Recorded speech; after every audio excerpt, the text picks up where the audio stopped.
안녕하세요. 평소에 사연 듣기를 즐기는 30대 중반의 여성입니다.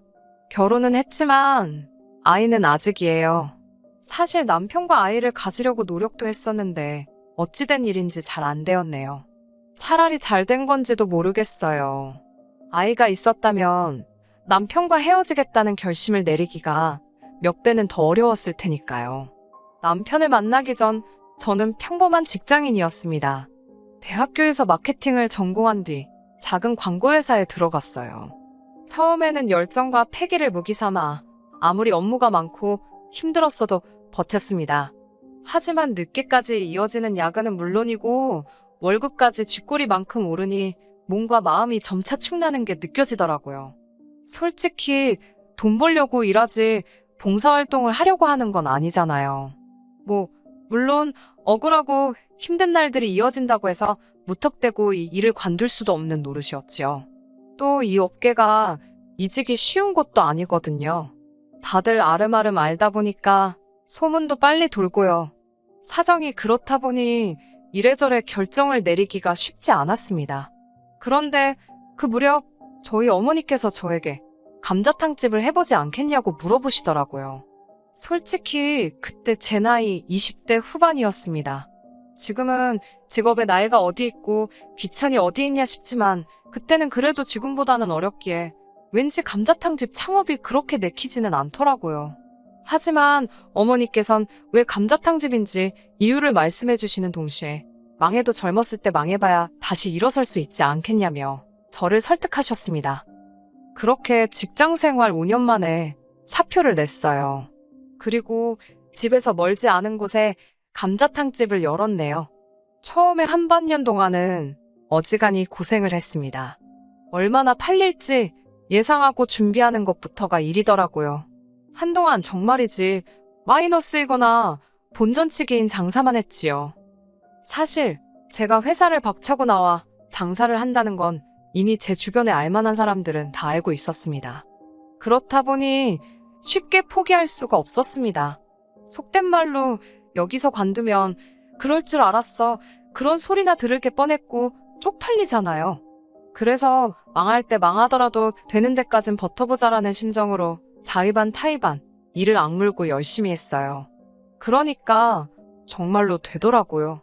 이웃들 사이에 눈이 오건 비가 오건 여는 집, 게다가 맛도 좋고 가격도 싼 집으로 소문이 나기 시작하면서 자리를 잡을 수 있었습니다. 그렇게 장사한 지 2년이 채 되지 않았을 무렵 가게 확장까지 했어요. 솔직하게 말씀드릴게요. 제가 말한 집에서 멀지 않은 곳은 사실은 저희 부모님이 소유하고 계시던 작은 건물이었습니다. 이 이야기를 먼저 하면 사람들이 제 노력을 경시하더군요. 하지만 부모님도 그 건물에서 나오는 새로 노후 생활을 하셔야 했기 때문에 월세랑 관리비 모두 꼬박꼬박 제때 드렸습니다. 물론 그럼에도 불구하고 다른 세입자들보다 적어도 마음은 편했겠지요. 그걸 부정하지는 않겠습니다. 그래도 절대로 날로 먹으며 장사한 건 아니라는 걸 분명히 해두고 싶습니다. 그렇게 감자탕집을 차리고 3년이 되었을 무렵 지금의 남편을 소개받았어요. 가게에 자주 오시는 단골 손님께서 주선하신 자리였지요. 손님들 눈에는 제가 성실하고 싹싹한 참한 아가씨로 보였던 모양입니다. 그분이 정말 괜찮은 남자라며 한번 만나보라고 강력하게 추천하셨고 부모님도 그런 손님에게 싫다 소리는 차마 못하시겠다며 저더러 만나보기라도 하라셨습니다. 그 손님이 워낙 마당발인 걸 알았기에 솔직히 장사하는 입장에서 신경을 안 쓸 수가 없었기도 했고요. 그렇게 만나게 된 남편은 처음부터 저에게 굉장히 적극적으로 다가오더군요. 나중에 알고 보니 저에 대해서 뿐만 아니라 그 건물이 저희 부모님 거란 사실까지도 이미 다 알고 있었던 모양입니다. 아니길 바라지만 아마 남편도 이런저런 계산을 했었기에 저에게 그렇게 적극적이었던 게 아니었을까 그런 생각이 들기도 해요. 아무튼 그때는 제가 연애를 너무 오랜만에 해서 그런지 남편이 어떤 생각을 하면서 저에게 들이댄 건지는 전혀 짐작조차 못했습니다. 연애라고 해봤자 대학교 1학년 때 2살 많은 오빠를 6개월 남짓 사귄 게 전부였으니까요. 이 세상을, 남자를, 사람을 너무 몰랐던 제 불찰이지요. 남편은 절 좋아한다, 사랑한다, 결혼하고 싶다, 온갖 달콤한 감언이설로 저를 꿰어냈습니다. 그 말을 믿었고 지금도 그때만큼은 진심이었기를 바랍니다만 그래서 결혼을 결심했던 거예요. 연애하는 동안 둘이 엇비슷하게 지출을 하며 데이트를 했기 때문에 남편의 재정 상황 같은 건 걱정하지 않았습니다. 어느 회사에 다니는지도 알고 있었고 그 회사가 월급이 적지 않다는 것도 알고 있었기에 후태어 깊이 하려고 하지 않았기도 하고요. 그러다 결혼 이야기가 진지하게 오가기 시작하면서 남편의 재정 상황을 알게 되었고 솔직히 많이 당황스러웠습니다.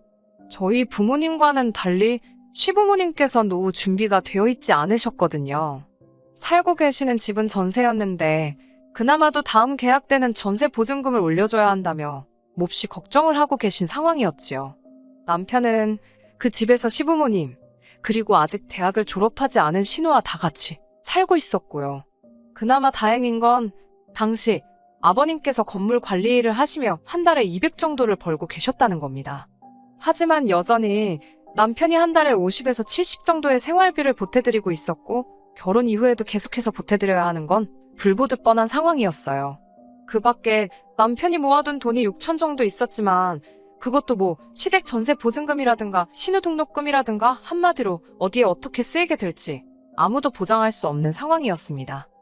결혼 전에 이런 재정 상황을 알고도 파혼을 하지 않았던 건 돈만 빼면 괜찮은 사람이라고 생각했기 때문이에요.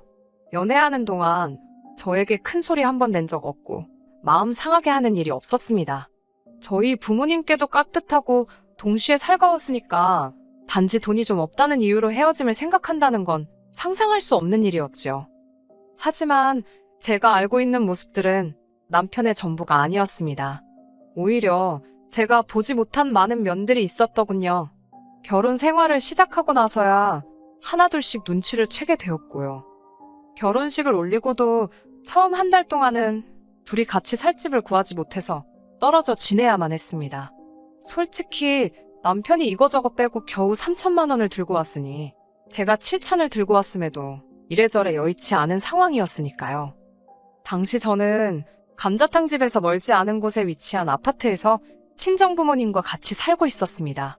친정부모님께선 당신들이 감자탕집이 있는 그 건물로 이사를 가시겠다며 이 아파트에서 신혼살림을 시작하라셨어요. 하지만 그건 말도 안 되는 일이었지요. 조금 설명을 드리자면 그 건물은 4층짜리로 1층은 상가로 2층부터 4층까지는 가정집으로 이루어져 있었습니다. 1층에는 원래 제 감자탕집과 다른 가게가 하나 더 있었는데 그걸 제가 확장하면서 터버린 상황이었고요. 2층부터 4층까지는 각 층마다 2개씩 집이 있었는데 거실 없는 투룸짜리입니다. 친정 부모님께선 당신들이 그곳에 가서 살 테니 저더러 아파트에서 신혼살림을 차리라는 말씀이셨고요. 정말 말도 안 될 일이지요. 나이 드신 부모님께서 조금이라도 나은 환경에 계셔야 하는 게 당연하지 않나요? 결국 부모님과 이런저런 실랑이 끝에 제가 그 투룸으로 들어가기로 했습니다. 솔직히 보증금도 안 받으시고 살게 해주신 것만으로도 너무 감사했어요. 당연히 남편도 저와 같은 마음일 거라 믿었고요. 그런데 이 사실을 남편에게 알렸을 때 남편이 보인 반응은 뜻밖이었습니다. 어떻게 자기와 상의도 없이 그런 결정을 내릴 수 있냐고요. 처음에는 자기가 돈을 얼마 못 가져와서 저희 부모님 건물에 들어가서 살게 된 게 자존심이 상해서 저러나 체면이 안 서서 저러나 아니면 죄송스러워서 그러나 뭐 그런 생각이 들었어요.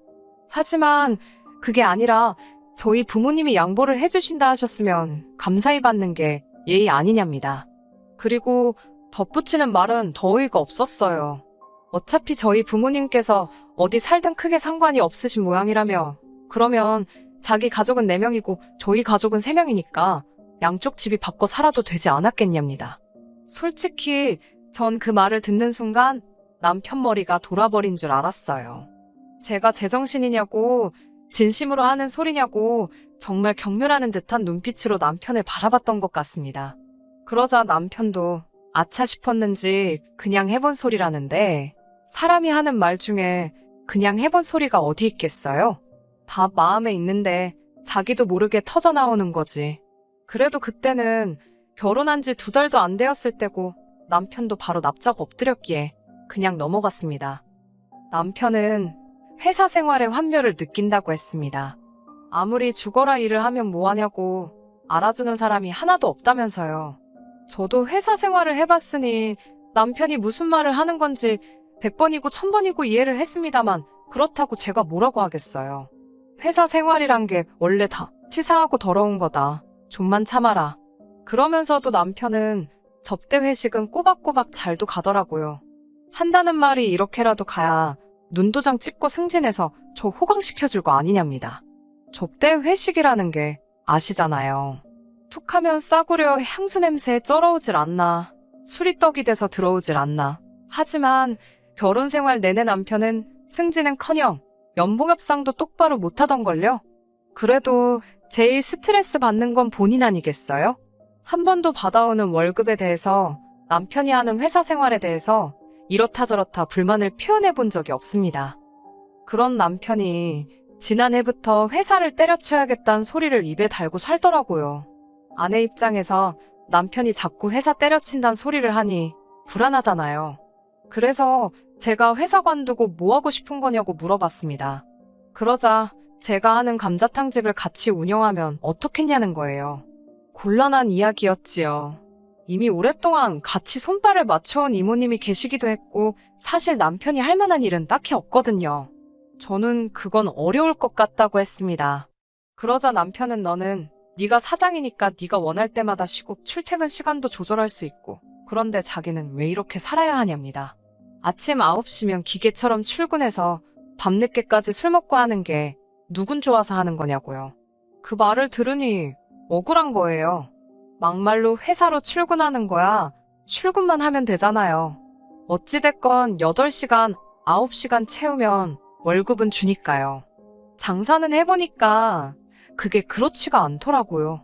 밑준비해야지, 뒷정리해야지 이것만 벌써 2~3시간은 그냥 잡아먹습니다.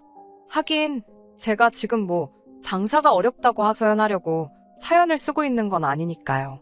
아무튼 남편에게 지금 당장 감자탕집에 당신이 할 만한 일도 딱히 없고 남 부부가 하루 종일 붙어있는 거 좋은 거 같지 않다. 회사를 관두는 건 말리지 않겠지만 대신 뭘 할지 고민하고 정해놓고 관두든지 하라고 했습니다. 그러자 저더러 너무하답니다. 너도 회사 생활 적응 못해서 관두고 지금 장사하는 거면서 자기는 왜 못 관두게 하냐고요. 어쩔 수 없이 남편에게 지금 그냥 관두면 생활비는 어떻게 줄 거냐고 했어요.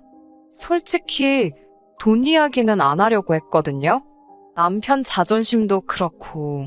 그런데 도무지 남편이 똥인지 된장인지 분간을 못하는 것 같아서 어쩔 수가 없었네요. 사실 남편이 생활비라고 가져와봤자 시댁에 들어가는 게 한 달에 100만 원 가까이 되었고 거기에 남편 자동차 할부금에 보험에 이런 거 저런 거 남편에게 들어가는 돈을 다 제외하고 나면 실상 제 손에 남는 건 100만 원 남짓이었어요. 그렇다고 남편 씀씀이가 적은 것도 아닙니다. 당연히 제가 번 돈도 생활비로 들어가고요. 장담컨대 제 돈이 남편 돈보다 더 들어가면 들어갔지 적지는 않을걸요? 결국 남편은 치사하고 더러워서 안 관두겠답니다. X 같아도 참고 다니겠다고요.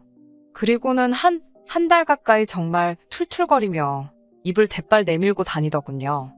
아니 회사 다니는 게 뭐 저 좋으라고 다니는 것도 아니고 뭘 저리 유생가 싶어서 꼴도 보기 싫더라고요. 그래도 이때까지는 이혼은 생각 안 했습니다. 그냥 보고 있으면 꼴 보기 싫고 또 안 보이면 불쌍하고. 하지만 기어이 2달을 못 버티고 인간이 지 마음대로 사표를 쓰고 왔더라고요. 본인 말로는 회사에만 가면 숨도 못 쉬고 심장이 터질 것 같고 어질어질 하다나요. 이러다 자기가 죽어도 좋겠냐며 제가 별말도 안 했는데 먼저 고래고래 소리를 지르더라고요. 이미 관두고 왔다는데 타박을 해서 뭐 하겠어요. 저도 속에선 천불이 올라왔지만 알겠다고 어쩌겠냐고 앞으로 뭐 할지나 빨리 고민해보라 했습니다. 그리고 며칠 뒤 시어머니의 호출이 있었습니다. 아무래도 남편이 관뒀다는 이야기를 들으셨으니 이런저런 하시고 싶은 말씀이 있으신가 보다 싶었지요. 그렇게 도착한 시댁에서 생각지도 못한 감자탕집 이야기를 듣게 되었습니다.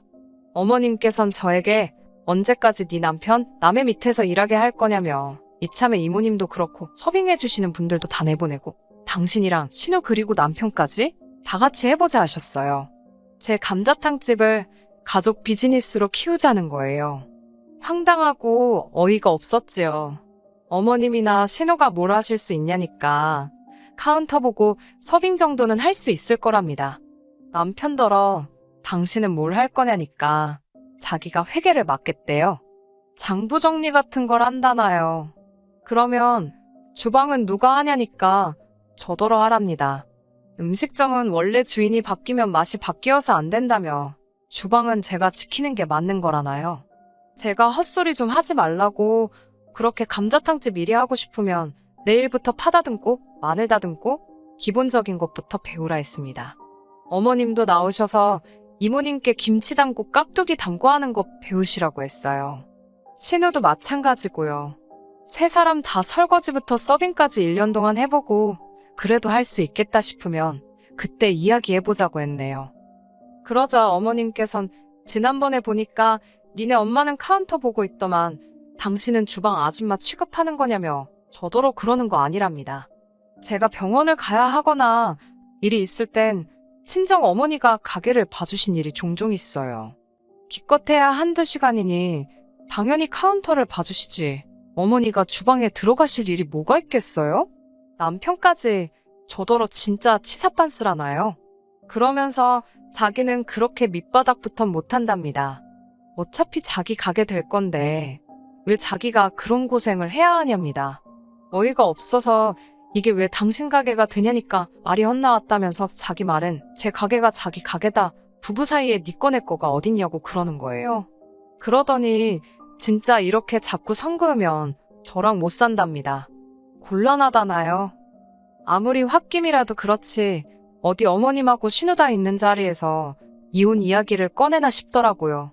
내 체면이나 자존심 같은 건 안중에도 없구나 생각이 드니까 저도 순간 속된 말로 꼭지가 돈다고 그러죠.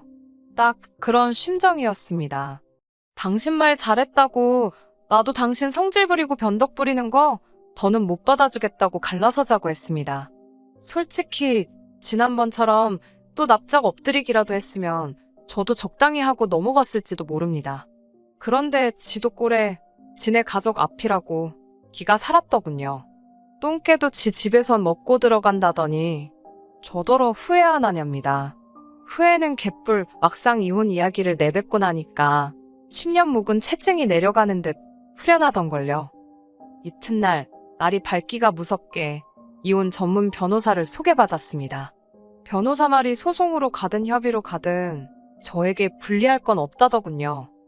그렇게 원하는 대답을 듣고 한껏 가벼워진 기분으로 집에 돌아왔는데 남편이 자고 일어난 모습 그대로 거실 소파에 앉아있더라고요. 저를 보더니 갑자기 눈물을 쏟아냈습니다. 제가 변호사를 만나고 온 걸 알았는지 자긴 이혼하기 싫다대요. 홧김에 가진 것도 없는 자기 자신이 불쌍해서 내뱉은 말이라나요. 그러면서 저 하나만 바라보고 산 자기 인생은 어떻게 할 거냐며 저더러 책임지랍니다. 어처구니가 없어서 정신 차리라고 했어요. 생쇼 그만하라고요. 이후로는 한동안 지저분한 시간이었습니다. 양쪽 어른들까지 알게 되셨으니 정말 쌍욕만 안 했지 오만 소리가 오고 간 건 기본이었고요. 아마 시댁 쪽에서도 변호사를 알아보긴 했던 모양입니다. 다만 자기들이 원하는 대답을 듣지는 못했던 모양이에요. 제가 전부 다 여기 세세하게 적지는 못했지만 소송으로 가면 남편이 저에게 위자료까지 줘야 할 수도 있는 상황이었거든요. 하지만 그깟 돈 몇 푼 더 받자고 소송해서 정신적으로 스트레스 받기는 싫더라고요. 그마저도 인생의 낭비 같았고 이 인간이랑 더 이상 얽히기도 싫었고요. 그래서 주고받는 거 없이 협의 이혼했습니다. 솔직히 이제 더는 남자는 못 믿을 것 같습니다. 지긋지긋하네요. 당분간은 하는 일이나 열심히 해서 보란듯이 돈이나 벌려고요. 남편이 이직을 하건 어쩌건 제 알바도 아니고 궁금하지도 않고 아무것도 알고 싶지도 않습니다. 그나저나 나중에 시간 되시면 저희 감자탕집에 식사하시러 와주세요. 꼭이요. 끝까지 들어주셔서 감사합니다. 오늘의 사연은 여기까지입니다. 구독과 좋아요, 알람 설정 부탁드리고 더 좋은 사연으로 다시 찾아뵙겠습니다. 감사합니다.